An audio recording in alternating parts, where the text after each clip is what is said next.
बिस्मिल्लाहिर्रहमानिर्रहीम। अस्सलाम वालेकुम नाज़रीन, यजीद की इबरतनाक मौत से आपको आगाह करते हैं किस तरह वो एक लड़की के इश्क में गिरफ्तार होकर इबरतनाक खातिमा पर पहुंचा। यजीद पलीद का दिल चूँकि दुनिया नापायदार की मोहब्बत से सरशार था, इसलिए वो शोहरत व इक़्तिदार की हवस में गिरफ्तार हो गया। अपने अंजाम से गाफिल होकर उसने इमाम अली मकाम और आपके रुफ़क़ा अलैहिमुर्रिदवान के खून ना हक़ से अपने हाथों को रंग लिया। जिस इक़्तिदार की खातिर उसने करब बला में जुल्म व सितम की आंधियाँ चलाईं, वो इक़्तिदार उसके लिए कुछ ज़्यादा ही नापायदार साबित हुआ। बदनसीब यजीद सिर्फ 3 बरस 6 माह तख्ते हुकूमत पर शरारत व खबासत करके रबीउन नूर शरीफ 64 हिजरी को मुल्क शाम के शहर हम्स के इलाके में 39 साल की उम्र में वो मलून इस जान फ़ानी से रुखसत हो गया।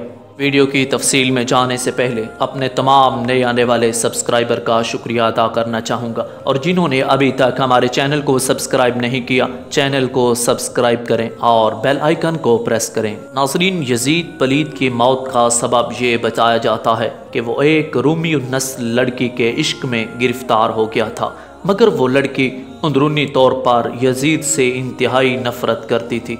एक दिन यजीद उससे मिलना चाहता था। उसने कहा कि यजीद, मैं तुझसे इस शर्त पर मिलूंगी कि तू तन्हाई में मुझे मिलने आए और तेरा लाओ लश्कर तेरे साथ ना हो। अगर लाओ लश्कर को लेकर तू आया तो मैं तुझसे मिलना नहीं चाहूँगी।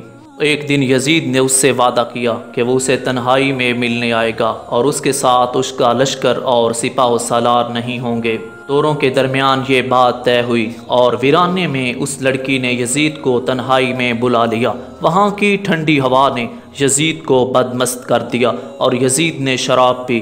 नाज़रीन, यजीद उस लड़की को कहने लगा कि मैं तेरा वफ़ादार हूँ, मैं तुझसे मोहब्बत करता हूँ और तेरा दम भरता हूँ। लेकिन उस लड़की ने इसकी इस बात को जुटला दिया और कहा कि जो बेगैरत और नाबक्कार अपने नबी के नवासे का गद्दार हो, अपने नबी के दीन का गद्दार हो और अपने नबी का ही गद्दार हो, वो मेरा कब वफ़ादार हो सकता है। तो उस लड़की ने खंजर को उठाया और इस पर वार किया और यजीद को वासले जहन्नम कर दिया। यजीद की लाश कई रोज़ तक उसी जगह पड़ी रही।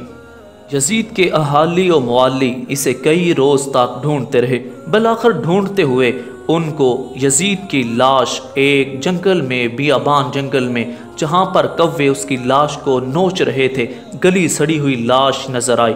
उन्होंने उसको उठाया और उसी जगह ज़मीन में तहे खाक कर दिया।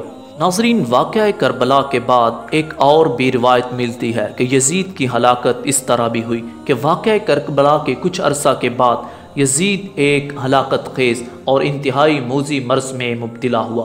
पेट के दर्द और आंतों के ज़ख़म की तकलीफ़ की वजह से वो तड़पता हुआ हम्स में जब उसे अपनी मौत का यकीन हो गया तो अपने बड़े लड़के मुआविया बिन यजीद को बिस्तरे मर्ग पर बुलाया और उमूर सल्तनत के बारे में कुछ कहना ही चाहता था कि यजीद के बेटे के मुँह से चीख निकली और निहायत ज़िल्लत व हक़ारत के साथ ये कहते हुए बाप की पेशकश को ठुकरा दिया कि जिस ताजो तख्त पर आले रसूल के खून के धब्बे हों, मैं उसे हरगिज़ कबूल नहीं कर सकता।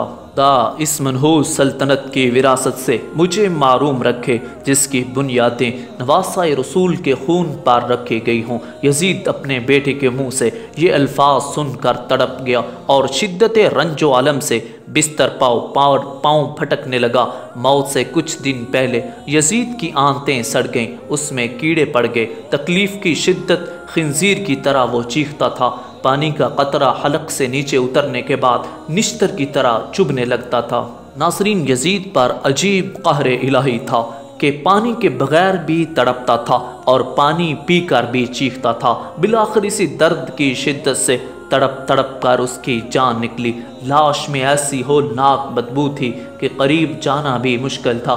जैसे तैसे उसको सुपुर्दे खाक कर दिया गया। नाज़रीन, यजीद की मौत के बारे में ये 2 रिवायात मशहूर हैं। वो तख्त है किस कब्र में, वो ताज कहाँ है, ए खाक बता ज़ोरे यजीद आज कहाँ है। नाज़रीन, दुआओं में याद रखिएगा। अस्सलामु अलैकुम।